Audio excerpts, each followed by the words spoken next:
Welcome to Into the Unknown. I'm your host, Kraken. I've been a paranormal investigator for 14 years. When my dad passed away in 2010, I began experiencing some unusual things, which led me to become an active member in the paranormal community. In 2011, I helped found the National Paranormal Society and currently serve as a senior director overseeing two departments which cover investigation research, team resources, and photography.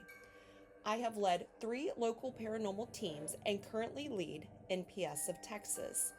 From 2011 to 2014, I was involved in the filming of NPS alone as the only female investigator on a team of 5. I have previously hosted 3 paranormal shows: Torching Hot Topics with Torch Paranormal, DNS Live with DNS Paranormal Crew, and NPS Focus, all hosted on the Para Encounters Network. The study of the paranormal is called parapsychology. During the show, we will cover ghosts and hauntings, haunted locations, aliens and UAPs, also known as UFOs and ufology, cryptozoology, demonology, ancient mysteries, and the occult. Within these areas, we focus on photography, science, health and safety, technology, and investigation research, along with team resources. Since this is a featured show on the Meet Me app, I will not be able to acknowledge your comments in real time or thank you individually for your gifts. But I will take a moment at the end of the show to say thank you and to give some shout outs. If you have questions or comments for me, please stay after the show. Please also remember to keep the comments respectful in the chat and towards myself and my guests. Those who cannot contain themselves will be escorted out of the stream. Now, if y'all are ready, let's go into the unknown.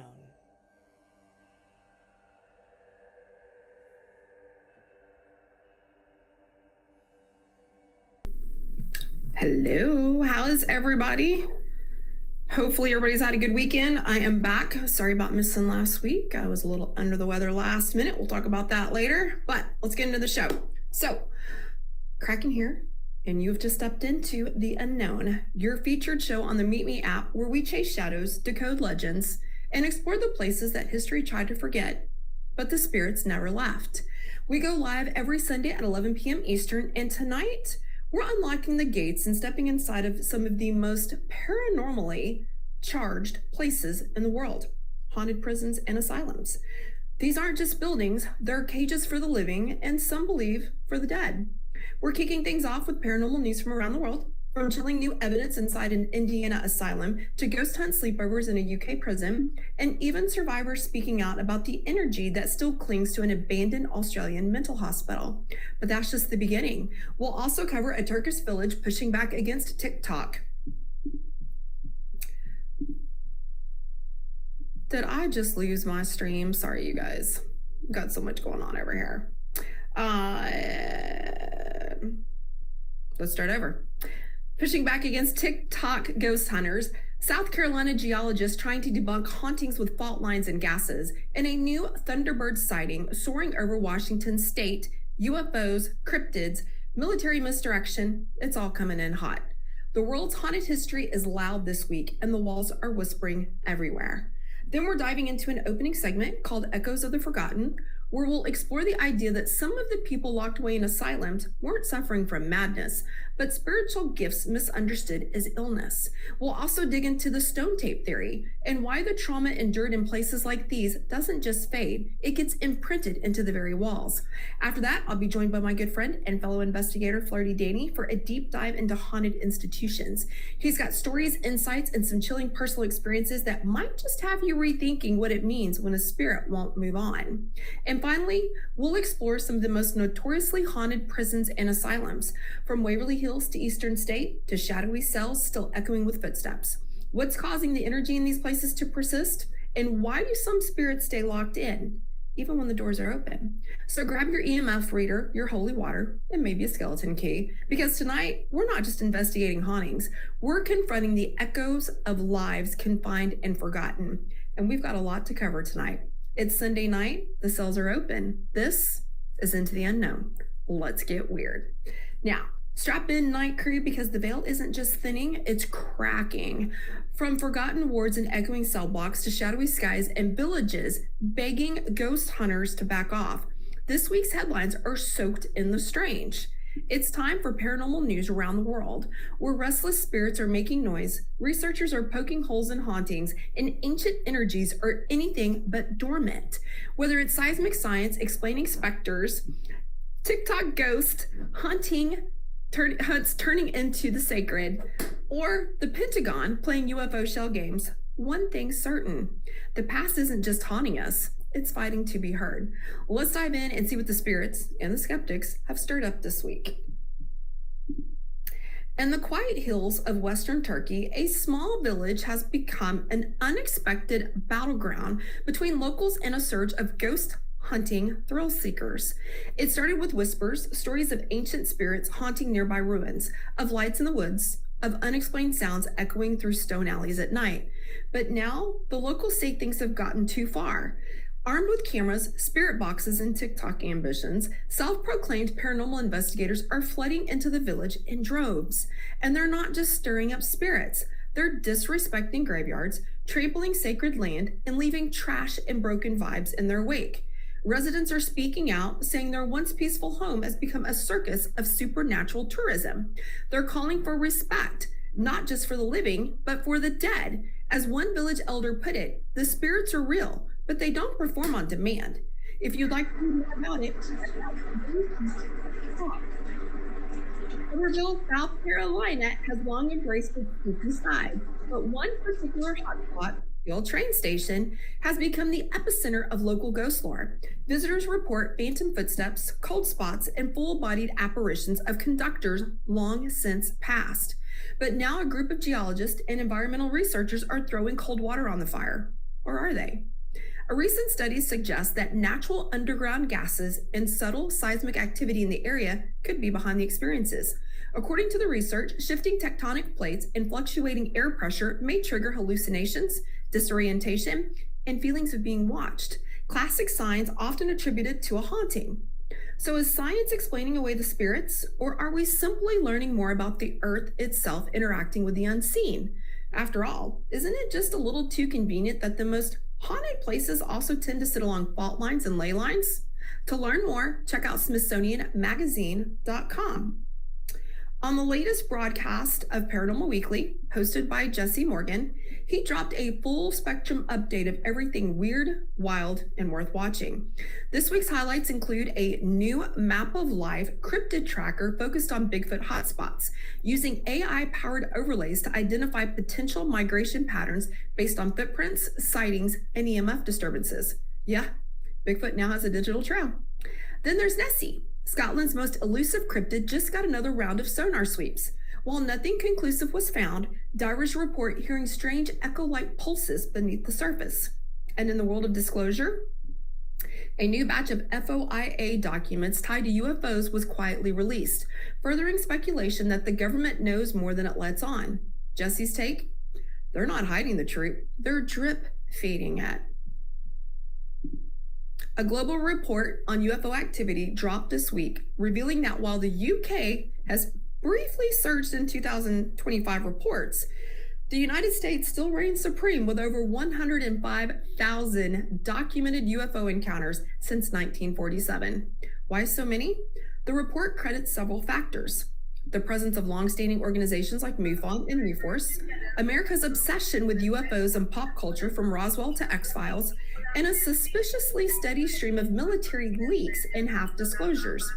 Researchers also noted that the sheer volume of sightings suggests a psychological and cultural fixation, one fueled by both belief and misinformation. But if even a fraction of those reports are real, what are we actually dealing with? For more information, check out the Indian Express Economic Times. Now, hold on to your hats. Something massive is in the skies above the whole rainforest in Washington. A recent Reddit post from a seasoned backpacker claims they witnessed a giant black bird with a wingspan larger than a car gliding above the canopy. The creature, dubbed a thundercrow by the cryptid community, allegedly made no sound and vanished mid-flight behind a ridge. Descriptions match Native American lore of the thunderbird, an omen of storms, power, and transformation. Skeptics say it was a bald eagle. Believers say this isn't the first time something otherworldly has been seen circling these skies. And online forums? They're already buzzing with maps, diagrams, and blurry zooms. A new investigation into the Cold War era documents reveals something jaw-dropping. The U.S. military may have intentionally planted UFO stories, complete with doctored images, to divert attention away from experimental aircraft and weapons testing. According to declassified files and former intelligence operatives, alien encounters were sometimes used to cover radar anomalies and explain away sightings of stealth prototypes. So here's the twist. If they lied about UFOs to hide tech, and some sightings were real, are we now looking at layers of disinfo wrapped around truth? Either way, the lines between cover-up and contact just got a lot blurrier. For more information, check out livenowfox.com. In a newly released episode, TAPS takes viewers inside the notoriously haunted Randolph County Asylum in Indiana, where they captured EVP, electronic voice phenomenon, shadow figures, and disembodied footsteps echoing down its decaying corridors. The footage shows investigators visibly shaken, EVP whispers, and chilling footsteps underscore why this site remains a magnet for paranormal activity. Check out their YouTube channel to watch the episode. An ABC News investigation revisited Brisbane's former Woolston Park Mental Hospital, formerly Wagururu Asylum, where survivors revealed shocking conditions: locked rooms, straitjackets, unsanitary wards, and abuse, including one patient being treated worse than killers in solitary. Now boarded up and off limits, the hospital's tragic history seems to seep into its walls, prompting calls for transparency alongside appeals to protect the site's heavy energy. In the UK, Shepton Malin Prison, a centuries-old facility that once housed the Cray twins and mentally ill inmates, is rolling out overnight ghost hunts, complete with tours of the execution block, cell wards, and death row. Visitors have reported spine-tingling experiences, ice cold spots, slamming doors, and even captured EVPs telling them to get out. At 69 pounds per night, it's become a must for paranormal thrill seekers. Michigan's Eloise Asylum, once a psychiatric hospital, poorhouse, and TB ward, has reopened select sections to the public. The elusive events provided guided sessions through sealed-off zones, including the powerhouse, attic, and firehouse, where participants reported sudden cold hits, EVPs, and presence phenomena. Despite its renovation into a haunted attraction, investigators caution that some areas still hold genuine residual energy, not just stage scares. For more information, check out Eloise Asylum's website. Now, whether it's ancient spirits demanding respect in a quiet Turkish village, seismic science stirring up ghost theories in South Carolina, or AI-powered Bigfoot trackers lighting up the cryptid map, this week's headlines prove one thing: the paranormal isn't hiding, it's evolving. That wraps up this week's paranormal news from around the world. From whistleblowers warning of government misdirection, the thunderbirds sweeping back into legend, the strange is alive and kicking, and sometimes screaming from the walls of places we thought were abandoned. So whether you're tracking flight patterns, mapping hauntings, or just side-eyeing that cold spot in your hallway, remember, the unknown is everywhere. All right, ghost wranglers and riddle solvers, light your lanterns and steady your nerves, because it's time for this week's round of paranormal trivia, where the questions are locked up tight and the answers might just be whispering through the walls. Tonight, we're diving into asylum hauntings, cryptid incentives, thunderbird sightings, and a few classified cover-ups to rattle your brain and test your sixth sense. We're talking mad science versus misunderstood mediums and hauntings by geology. Think you know your shadow figures from your seismic illusions? Can you tell a cover story from a close encounter? Let's find out who's got the ghost hunting guts and who's about to get committed by trivia. First question tonight: what explanation did geologists give for paranormal activity at the Somerville train station? Number 2, what legendary cryptid was reportedly seen in Washington's Hope rainforest? Number 3, what technology is being used to track Bigfoot migration patterns? Number 4, what theories suggest some patients in historical asylums were actually spiritually gifted? Number 5, Which Kentucky location is considered one of the most haunted asylums in the world? Number 6, what is the stone tape theory? Number 7, which asylum in Michigan is known for its intense hauntings and urban legends? Number 8, how many documented UFO sightings has the U.S. reported since 1947? Number 9, what is or are Dani's favorite paranormal areas? And number 10, what is one thing you probably didn't know about Flirty Dani? I'll be sharing the answers later in the show, so stay tuned, stay curious, and maybe throw a little bit of salt over your shoulder, just in case. Now, buckle up because things are only going to get weirder from here. All right, night crew, we're just getting started and the energy tonight is thick. Quick reminder, July 7 is coming fast, and so is our Paranormal Investigators Roundtable. And guess what? Flirty Dani, tonight's guest, will be one of the investigators on that special event. So if you've got a question for him or for the panel, slide into my DMs on IG. Your question could be one of the top 10 we feature live. Now, it's time for you to refill your drink, adjust your EMF reader, and get ready to go even deeper. All right, let's get into our opening segment, Echoes of the Forgotten, Spirits, Sanity, and the spaces that hold them, by starting with a thought that might rattle your reality just a bit. What if the people we locked away for seeing spirits were never broken, but wide awake? What if the very symptoms used to justify padded cells, visions, voices, sensitivity to energy, were actually signs of spiritual awareness? And what if those souls, misunderstood in life, are still lingering? Not to scare us, but to be heard. Tonight's show is about haunted institutions, prisons and asylums where pain was protocol and escape was often impossible. But before we talk bricks, iron bars, and solitary cells, let's talk about the souls trapped inside. In spiritual traditions across the globe, from indigenous shamans to West African diviners to Celtic seers, hearing voices or having visions wasn't a sign of illness. It was a sign of a calling. But in the rise of the industrialized medicine and asylum area, think 1850 to 1950, these gifts were pathologized. You weren't enlightened, you were unstable. Consider this. A woman in 1902 hears her dead child speak to her at night. In a village, she's a grieving mother and maybe a medium. But in a city hospital, she's diagnosed with female hysteria, sedated, and institutionalized. People were admitted to asylums for reasons like talking to the dead, spiritual delusions, hearing non-existent voices, excessive intuition, and religious excitement. Yeah, that was real. Could some of these people have been clairaudient, clairsentient, channelers? Instead of being protected, they were confined, drugged, and left to rot.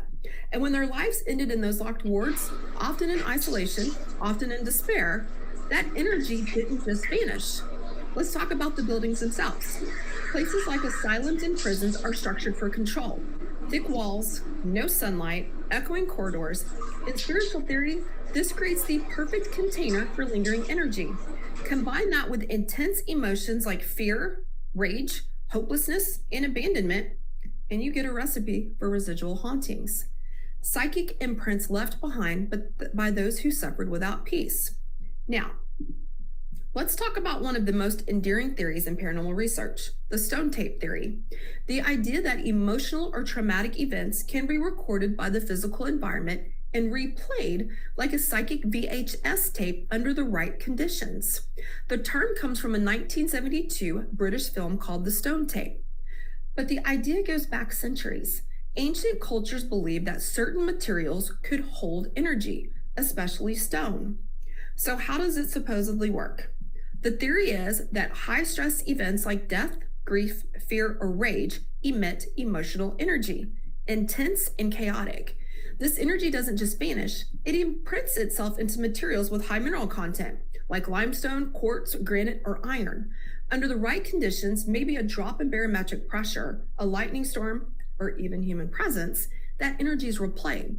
What we see as ghosts in this case aren't spirits at all. They're recordings, trauma loops, imprinted echoes, bleeding through time. Think of it like this. Instead of a haunted soul, you're seeing a haunted moment, trapped in the building's walls, floors, or even the air. You may be asking why asylums and prisons are the perfect tapes. They're built with thick limestone or granite. great for holding and conducting energy. They're often located near underground water sources, which many believe amplify residual activity. And then there's the constant exposure to trauma and repetition, fear, death, sorrow, and rage, happening again and again in the same rooms, halls, and cells. Paranormal investigators have long noted that EMF, electromagnetic field, spikes are commonly near walls or stone surfaces in these places, especially when the activity is high. Some even suggest the EM field of the human body can act like a play button.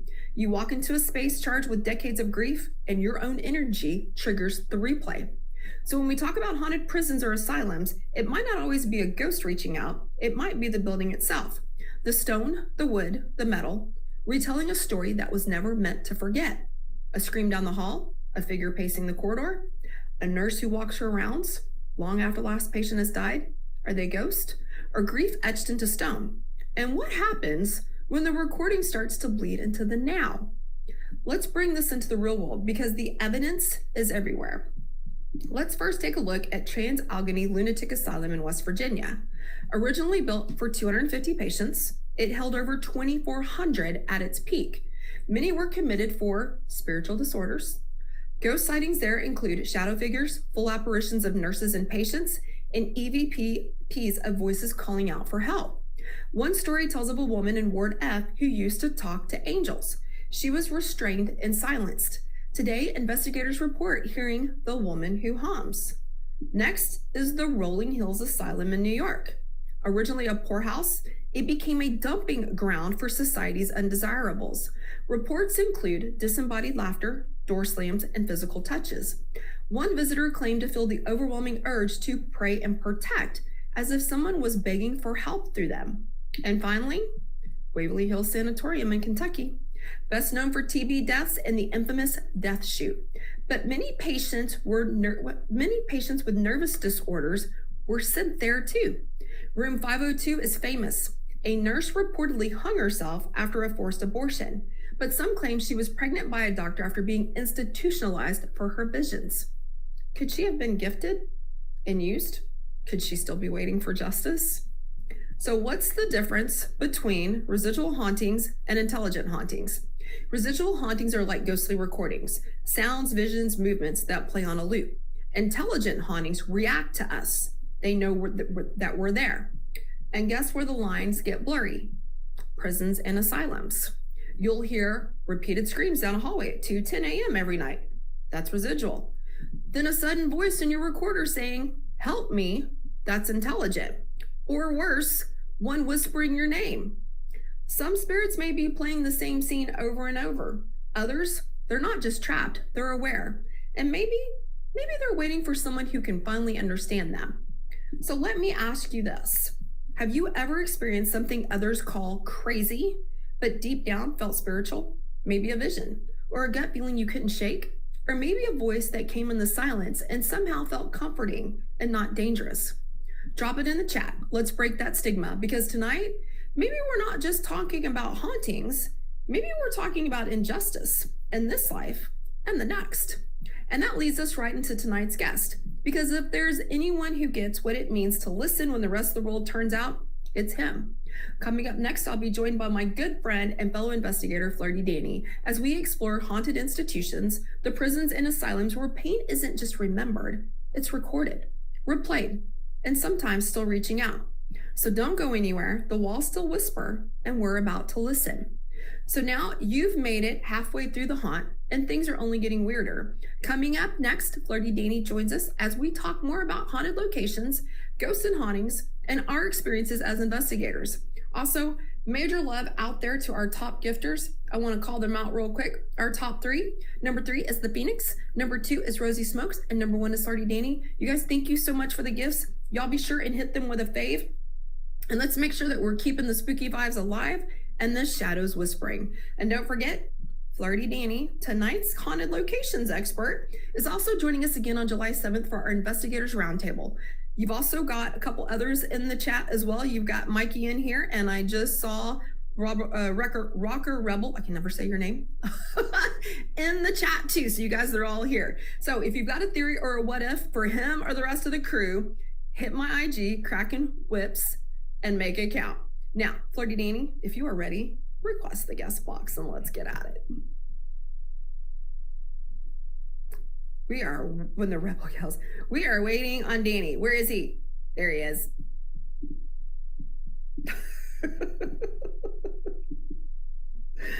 Welcome back to the show, my friend. I am so excited to have you back. Welcome back to the unknown.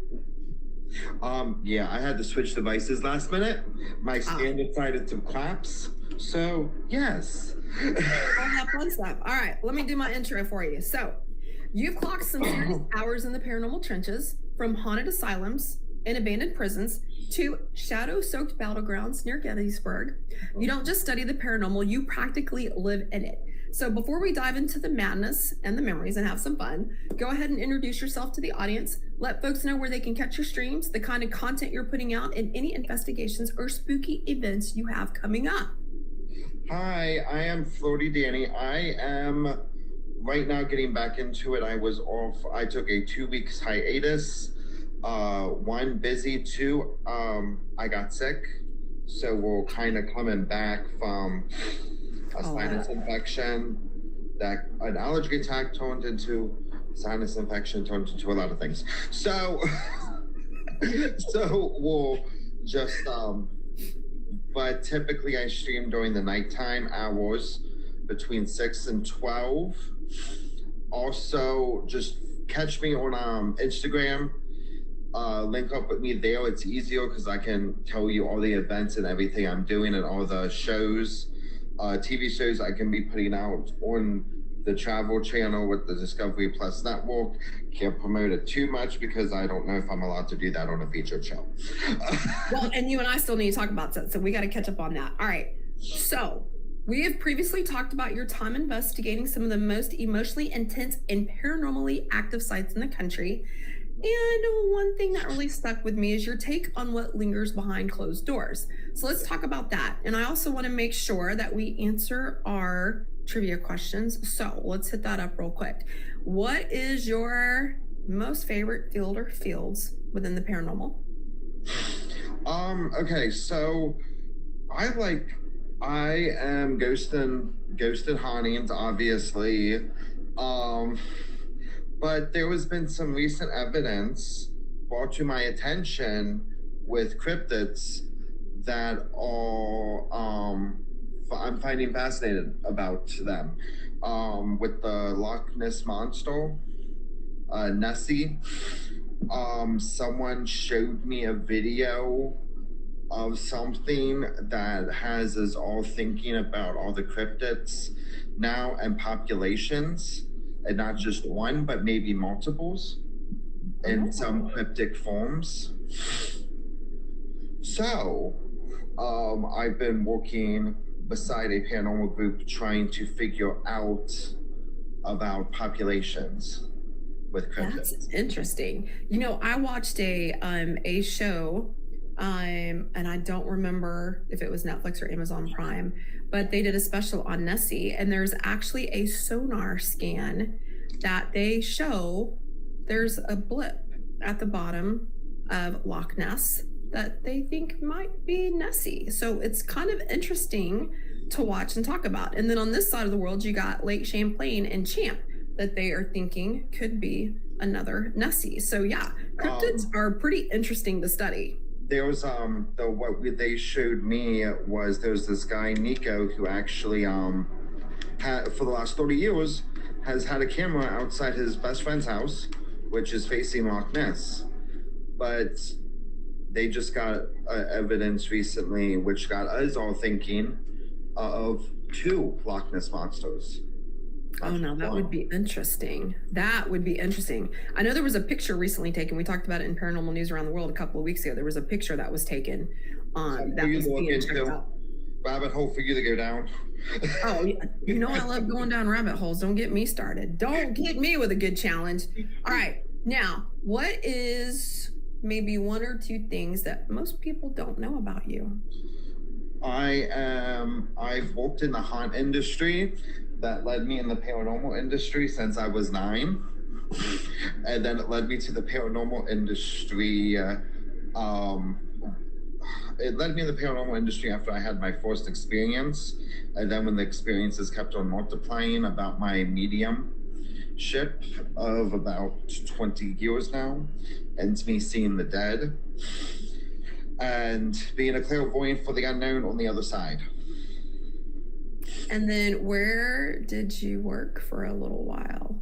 I've worked at some of the most talented locations in the U.S. with FOS, Field of Screams Incorporated, and one of our major locations that we covered and contracts that I was signed with was working at Penhurst Asylum in Oil City, Pennsylvania. Well, Oil City / Spring City, Pennsylvania. So now you guys all see the tie-in for the show about prisons and asylums and Flirty Dani coming on. Plus, Dani is the last of the 4 investigators coming on for the Paranormal Roundtable because everybody else has already been on the show. So this is perfect timing before the show. And also, guys, I lived in Gettysburg, Pennsylvania for a remainder of my life in a haunted house. So yeah, when we talk about somebody that knows about the paranormal firsthand, right here in the box, right here in the box. All right, so what have we not talked about that we can talk about on the show? Well, I don't know. There's been some recent developments with some stuff that's been going on, not just with Penhurst Asylum, but also in Gettysburg, Pennsylvania. I went up with when we were doing some promos and some scouting when I was last up there recently, I think in May. There's been some more developments and more stories that I've been told about. Oh wow. So there's been a lot of gears shifting in the wind and making us think even more now. So that means, I don't have much vacation time left this year after all my health issues earlier this year, but that means I need to start coming and visiting you next year on some vacation. I also need to come down there to visit you. Mm-hmm. And I've been we're going to talk about Waverly Hills again tonight. My favorite spot. Already been there once. Want to go back again. I'm going to take a group of 9 plus me, so a group of 10. I want to go next year. I want to start getting that seriously lined up and reached out to Tina to get the place not only reserved, but let's set up for some investigation videoing and that kind of stuff. And I want you to go. So we definitely got to get it. I will be going. We got to get it totally worked out. Rock or Rebel, we need to put you on that list too. Come to Northern Nevada. Look, I need to do a lot of traveling next year. I just got to figure it out with my work schedule. Now that I've got Kraken's voice up and going, my YouTube channel, we definitely got to do some more and do some recording. Last time I was at Waverly Hills, I did stream live from there. We did do it. It was on an off night. It wasn't my show night. But it was really fun. We went down the death chute and did some, investigating techniques and had fun, even though I had my phone in my hand. So yeah, we had a lot of stuff going on there. So we definitely need to go do Waverly. I have had, there's been some things happening with me where, especially when I go back home, where my phone will be fine 1 minute, 100%. Brand new phone, by the way. Has gone down to literally under 10% the last 2 times I went home. Oh, wow. Yeah, I've been having to keep it on a charger a lot of the time I visit back home. So, yeah, it's been... What's going on with our little shadow friend that's been visiting you at home? You guys, every once in a while, Dani has a little shadow figure come and visit him when he's in my stream and we're chit-chatting. And we also have a bride now in my garage back home. Oh, Christine. Lord. We named her Christine. After the car, Christine. Yeah, Top Edge Kitchen has officially named her Christine. Oh wow. I left it. I fell asleep and I just left the stream running one night, and I had a little bit of drinky drinks, and I just left it in the garage because I'm like, those are chargers down there. It should be fine. Fine. I'll just get it in the morning because I was already upstairs at that point, and I'm like, what? It's getting bedtime. Yeah, you want to go to bed. Instead of going up and down the steps. And there's been already 3 people telling me in my garage. There's been from one side of the room to the other. It looks like there's a bride that just walks right across my garage when I go back home. Wow. The friend here has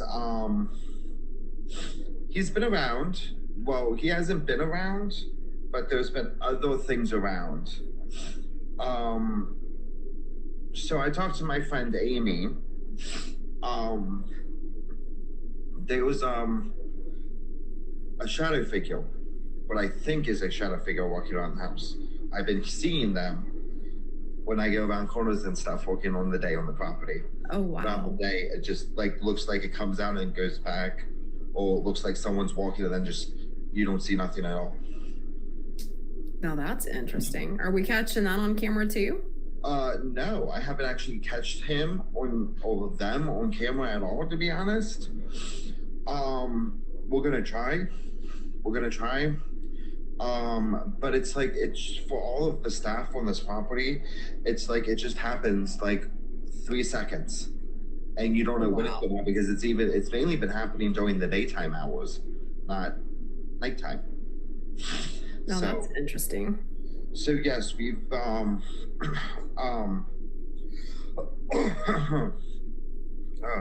so we've been looking into that, and I talked to Amy, and this has my mind going now.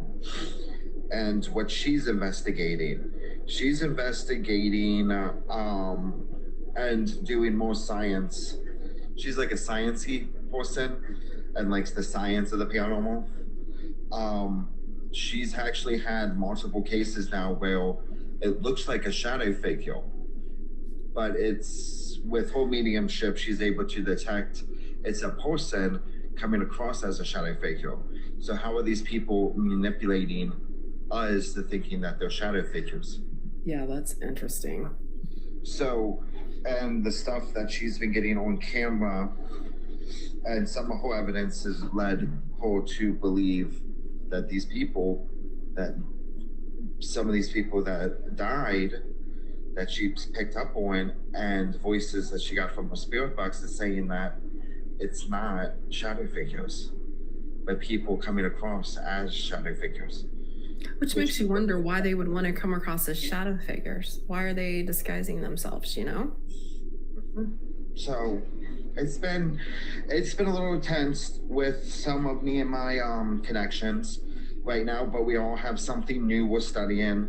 I talked to all of them before I came on the show, so I could ask if I could kind of talk about it about some of their stuff, because I don't want to ruin any momentum that they have. But like I tell people, check out my Instagram. As soon as stuff surfaces, we're going to be they're going to be going in full force with it.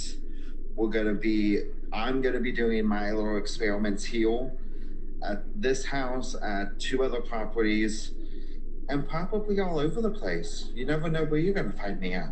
I know where I'm going to find you at, because I'm hoping I'll be there with some of them, at least for sure for next year. We got to get a schedule next year going. That's for sure. Yes, and I'm going to be looking into staying the night at. I'm going to see how much it is to stay a night at Penhurst Asylum. We'll see what we can do, because Travel Channel has been scouting them out again. So, nice. We're gonna see. We're gonna see what we can store up. We're gonna do a lot of this for the next year. Yes, and me and my friends, our main thing is we can't find our evidence on cameras. But as soon as we turn off the cameras, then it starts. Those whistles go off. But as soon as the cameras are on. Isn't that how it always is, though? Yeah, and then we can't prove anything to anyone. Like what the? It's like they what know. meant? They know when it's on. They know when it's off. They're like, we're not gonna be Showtime for you. But when you turn it off, here you go. We're gonna be Showtime. Yeah, and I mainly looked into the maintenance guy at Penrose Asylum to get back to asylums and institutions. In Penrose Asylum, there was this maintenance guy called King.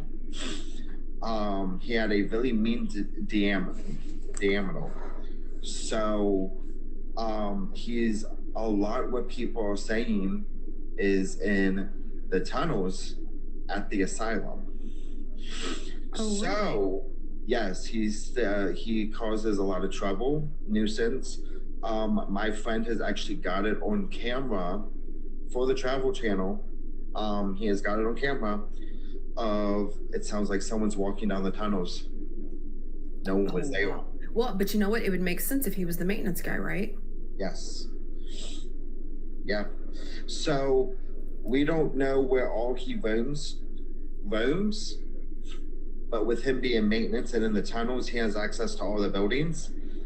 So we don't think he actually has a spot. But Well, and you know what? I wonder if you can't strike that up a little bit more with some tools. And if you don't eventually start hearing like some tools and some maintenance work going on, if it is the maintenance guy.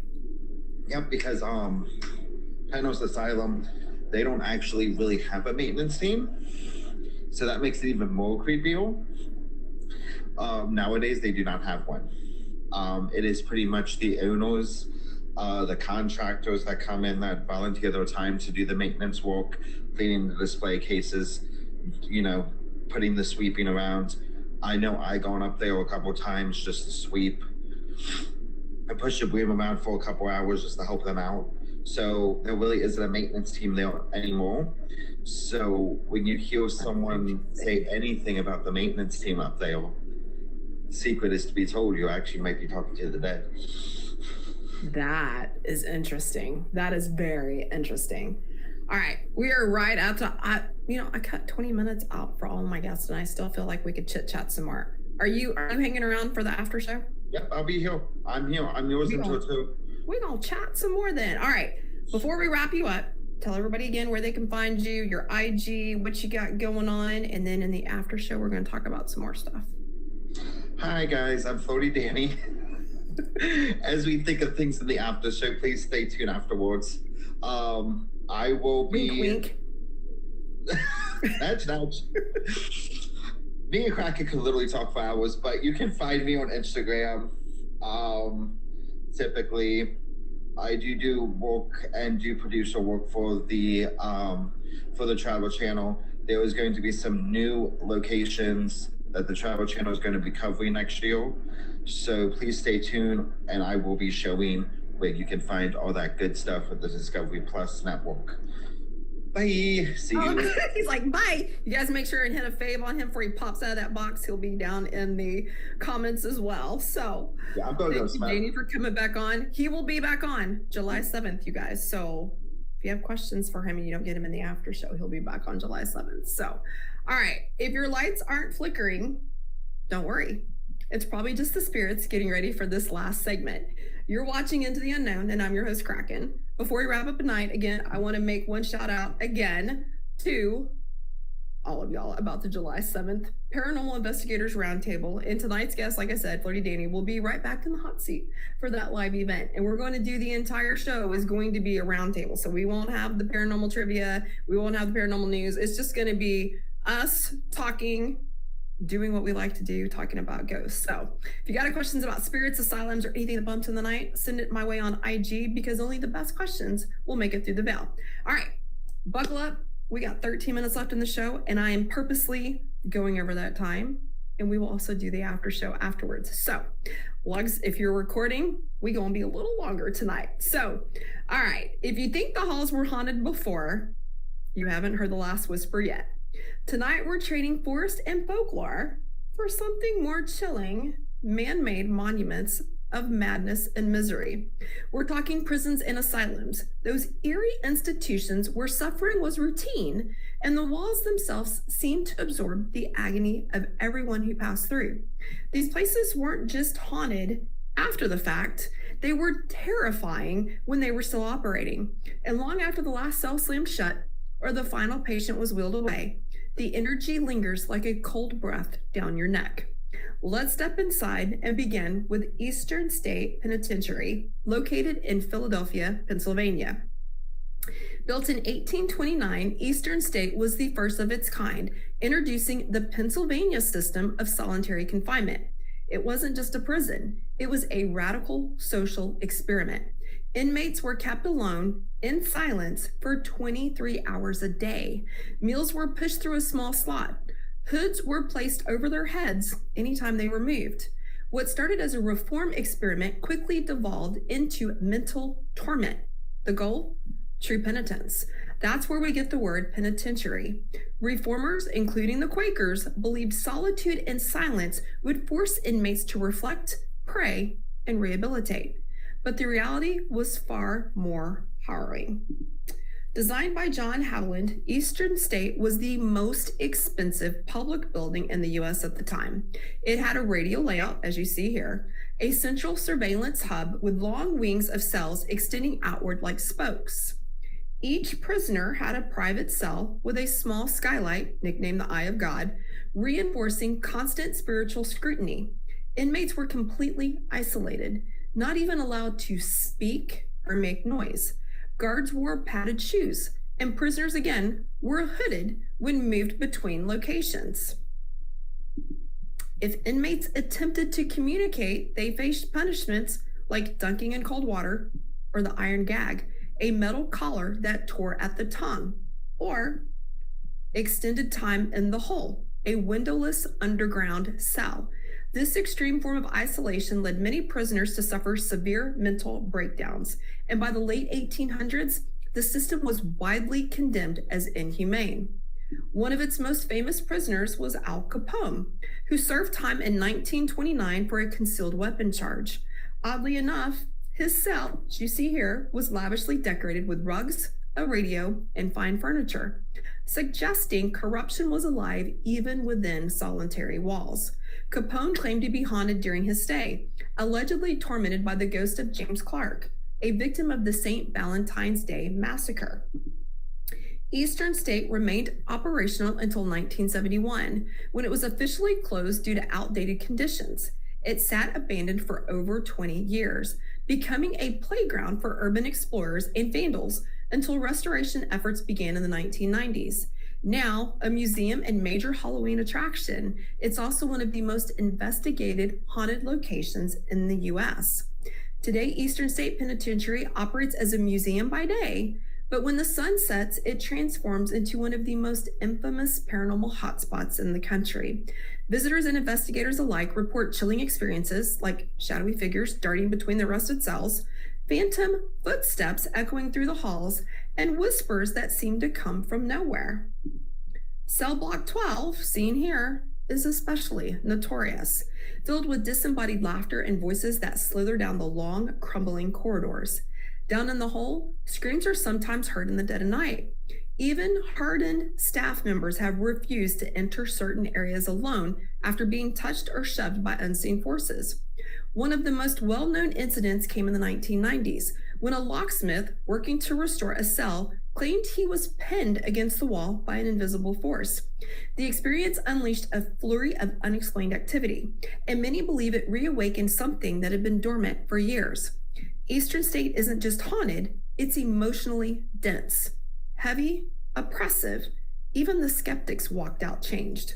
Now, investigators, you know I love a good haunting, but what if I told you some believe the true horrors of Eastern State weren't just about isolation or ghostly whispers, but about experiments the public was never meant to know about? Let's step into Conspiracy Corner. Rumors swirl that deep beneath the main structure of Eastern State lies a series of sealed-off tunnels, not the ones used for inmate transport, but a subterranean wing allegedly constructed during the 1940s. Why? Well, some claim that during World War II, a quiet deal was struck between the U.S. military and the prison's administration. The official reason? Inmate labor and psychological evaluations. But insiders whisper something far darker. This is where cell block X comes in. Though it doesn't appear on any blueprints, numerous former staff members claim that a small cluster of inmates was moved to a hidden lower level wing during this time, never to be seen again. Allegedly, these prisoners were subjected to isolation-based psychosis studies to test the long-term effects of sensory deprivation. There were radiation exposure experiments under the guise of medical diagnostics, and in the most sinister whispers, paranormal influence testing, where inmates were placed in high EMF environments to see if spiritual contact could be triggered or manipulated. And here's the kicker. More than one paranormal team has picked up strange readings below the cell blocks in areas that don't exist on public maps. EMF spikes, battery drains, and a feeling investigators describe as being watched by something intelligent, but inhuman. Could it all be urban legend? Sure. But in a place where silence was weaponized and pain was policy, it's hard not to believe that something far more secret and far more sinister could be buried beneath the stones of Eastern State. Keep your wits sharp, because in places like this, not everything that's sealed always stays forgotten. Next up, a name that still sends shivers. Trans-Allegheny Lunatic Asylum in Weston, West Virginia. Looming over the landscape like a Gothic cathedral of despair, the asylum is one of the most paranormally active, emotionally charged, and historically disturbed locations in the country. Originally designed to house 250 patients in the asylum, built in the mid-1800s, it quickly became overcrowded. By the 1950s, it held over 2,400 souls, many of them confined under brutal, archaic conditions. People were crammed in, many without proper diagnosis, subjected to primitive treatments like lobotomies, insulin shock therapy, and isolation for years. Some patients were dumped there for things like hysteria or disobedience. Others, they never left. People were institutionalized for everything from PTSD and postpartum depression to more sinister and vague reasons like novel reading, spiritualism, or simply being inconvenient to their families. This was not a place of healing. It was a warehouse for the unwanted, where electroshock therapy, lobotomies, and solitary confinement were common practices. And then it was abandoned. But the energy, that stayed behind. Today, the massive Gothic structure is a centerpiece of American ghost lore. Apparitions of former patients, nurses, and even children have been seen wandering the halls. Investigators have captured EVPs, begging for help or simply sobbing. Doors slam on their own. Some visitors report being scratched. The fourth floor, in particular, is known for a tall, dark shadow entity believed to be malevolent. It's the kind of place where the building doesn't feel abandoned, it feels alert. Visitors and investigators have reported disembodied screams echoing through empty corridors. A little girl named Lily, believed to have died tragically within the asylum, who plays with toys left in her former room. Shadows that dart across doorways, tugging on clothes and whispering unintelligible phrases in the ears of the living. And full-body apparitions of former patients, staff, and perhaps something darker. The building's massive footprint, 242,000 square feet, makes it one of the largest hand-cut stone masonry buildings in the U.S., second only to the Kremlin. It's a fortress of forgotten souls, but beyond the hauntings lies something even stranger. Some whisper that during the Cold War, the Trans-Allegheny Asylum was tapped for more than mental health treatment. According to unofficial documents and a few former military contractors, it became a test site for psychic warfare research. Yeah, I said psychic warfare. Under a covert initiative, some likened to MK-Ultra, certain patients were selected for advanced observation, allegedly due to their increased sensitivity to the paranormal. These individuals reported seeing spirits, predicting deaths, and even telepathic contact, long before they were institutionalized. Government interest peaked. The theory? These weren't mentally ill patients. They were untapped assets in a race to develop psychic spies, or what some insiders call mind soldiers. The facility's central dome, once thought to be merely architectural flair, was rumored to have been fitted with a signal amplifier, intended to enhance psychic abilities or monitor brainwave patterns from afar. Local ham radio operators have long claimed strange signals still occasionally emanate from that very spot. Even today, paranormal teams report malfunctions in recording equipment, unexplainable voices in foreign languages, and feelings of intense mental pressure inside the wings believed to house the old research rooms. Coincidence? Or is something still running beneath the surface? And let's not forget the West. Nevada State Prison, located in Carson City, Nevada, a location steeped in violence, fear, and spirits that refuse to be silenced. It is one of the oldest penitentiaries in the state, and its energy is just as brutal. From 1862 to 2012, it housed some of the most dangerous criminals in Nevada's history and was the site of the state's first execution gas chamber. Over 60 men were put to death here. This former prison holds the distinction of being one of the oldest operating prisons west of the Mississippi. It saw everything from Wild West outlaws to modern day criminals, and a whole lot of pain in between. This was not a place for rehabilitation. It was a place of punishment and containment. Built from native sandstone, the prison was carved into the Nevada desert with blood, sweat, and desperation. Executions were routine. Nevada State Prison was home to the first gas chamber execution in the U.S. in 1924. Over 60 executions, many of them witnessed by journalists and family members, and a historic quarry on site where inmates were forced to labor under brutal conditions, some of whom died and were buried in unmarked graves nearby.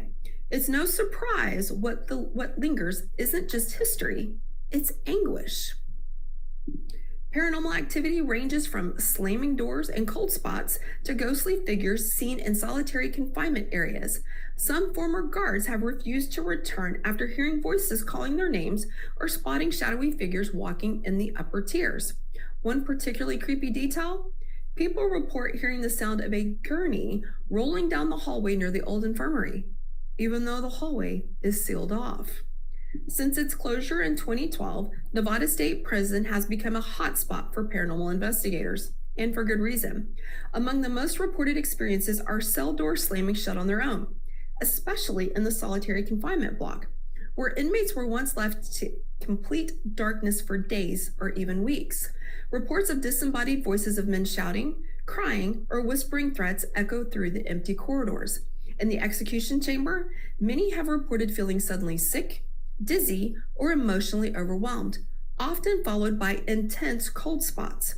And shadow figures are commonly seen lurking near death row, commonly described as tall, fast-moving, and angry.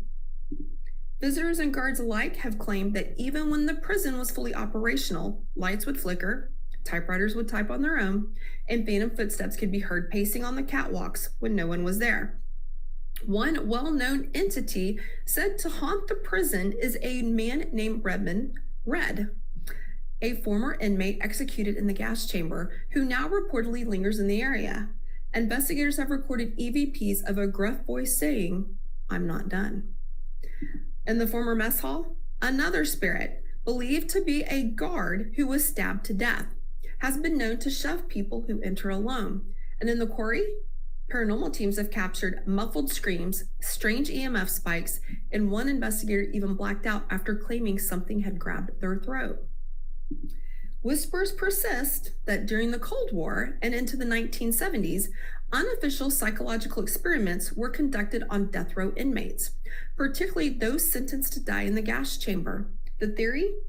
That they were dosed with hallucinogens or subjected to isolation-induced psychosis as part of the off-the-books military program that studied mental deterioration under stress.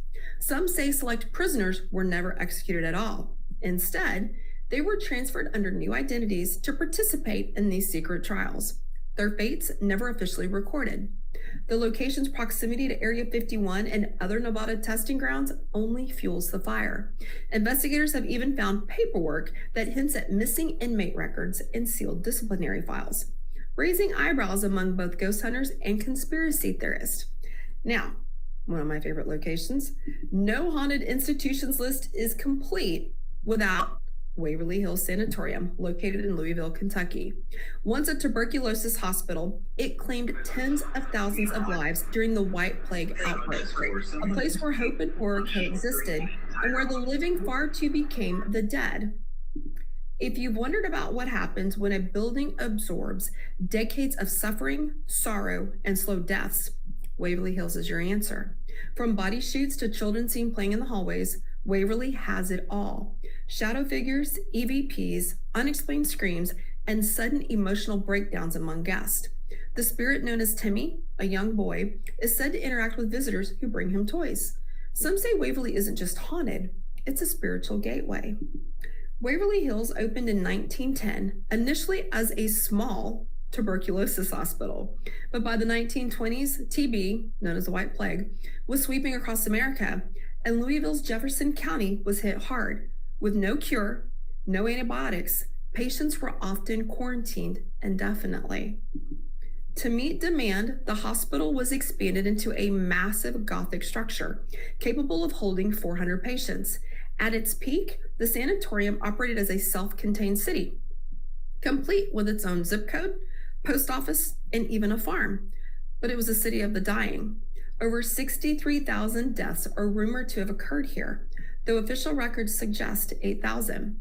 Regardless of the number, Waverly's halls were saturated in sickness, despair, and desperation. Doctors tried everything: heliotherapy, sunlight treatment, fresh air exposure, painful lung surgeries. And when nothing worked, the bodies had to go somewhere. So they used the body chute, a 500-foot underground tunnel that led from the hospital to the bottom of the hill, where corpses could be discreetly removed without upsetting the still living patients. It's now known by a much darker name, the Death Tunnel. Patients were often subjected to experimental procedures such as thoracoplasty, where ribs were removed to give the lungs room. Then they would inflate the lungs with balloons, and in some cases, patients were simply left to die alone, monitored only through peepholes in their doors. Waverly isn't just spooky, it's intensely active. Room 502 is infamous. A nurse allegedly hanged herself from the light fixture after becoming pregnant and being shamed by hospital staff. Another nurse is said to have jumped from the window of the same room. Today, visitors report hearing disembodied sobbing, seeing apparitions, and feeling a powerful force urging them towards the window.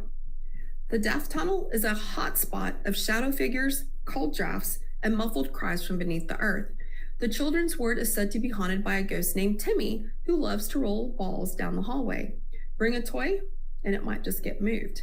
And then there's the Creeper, a dark, inhuman shadow creature seen crawling along walls and ceilings. Witnesses say it brings a wave of dread so strong it can freeze you in place. Even skeptical visitors leave changed. Rumors have long swirled that Waverly Hills was used for more than just healing. Some conspiracy theorists believe that certain TB patients were subjected to secret wartime medical experiments, possibly under government contracts. The theory claims that some patients were intentionally infected with strains of tuberculosis and other diseases for study, while others were given experimental chemical treatments that led to horrific side effects. Nurses and doctors who discovered the truth either disappeared or were labeled insane. Then there's speculation that room 502 was a target for cover-up. Its connection to 2 nurse deaths perhaps linked more to what they saw than to their personal lives. Though no official documents confirm these theories, Waverly's long history of missing medical records, unmarked graves, and hushed staff stories only deepen the mysteries. What do all these locations have in common? Confinement, despair, repetition. Whether a cell or a padded room, the isolation and trauma within these institutions seem to create a perfect storm for lingering energy. Some spirits may not even know they're dead. Others may simply be reliving their torment on an endless loop. These sites aren't haunted to just test your bravery. They test your empathy. And sometimes they whisper stories no one else was willing to tell. So if you ever find yourself in one of these places, listen closely. Because in haunted prisons and asylums, silence doesn't mean no one's there. All right, before we get locked in for good or start hearing whispers that aren't part of the show, It's time to circle back and reveal the answers to tonight's haunted trivia round. Whether you cracked the code like a seasoned investigator or took a wild stab in the dark, like a rookie in a haunted cell block, no shame here. Let's see how well you really listen to the spirits and how many answers you managed to set free. Question number 1. What explanation did geologists give for paranormal activity at the Somerville train station? The answer? Shifting tectonic plates and underground gases potentially causing hallucinations and feelings of being watched. Number 2. What legendary cryptid was reportedly seen in Washington's Hoh rainforest? The answer? The thunderbird, also referred to as a thundercrow by the cryptid community. Number 3. What technology is being used to track Bigfoot migration patterns? The answer? An AI-powered map of life that combines footprint data, sightings, and EMF disturbances. Number 4. What theory suggests some patients in historical asylums were actually spiritually gifted? The answer? The idea that symptoms of mediumship or spiritual sensitivity were misdiagnosed as mental illness. Number 5. Which Kentucky location is considered one of the most haunted asylums in the world? The answer? Waverly Hills Sanatorium. Number 6. What is the stone tape theory? The answer? It's the idea that traumatic or emotional events can be imprinted into the environment, especially in stone or buildings, and later replayed as hauntings. Number 7. Which asylum in Michigan is known for its intense hauntings and urban legends? The answer? Eloise Asylum.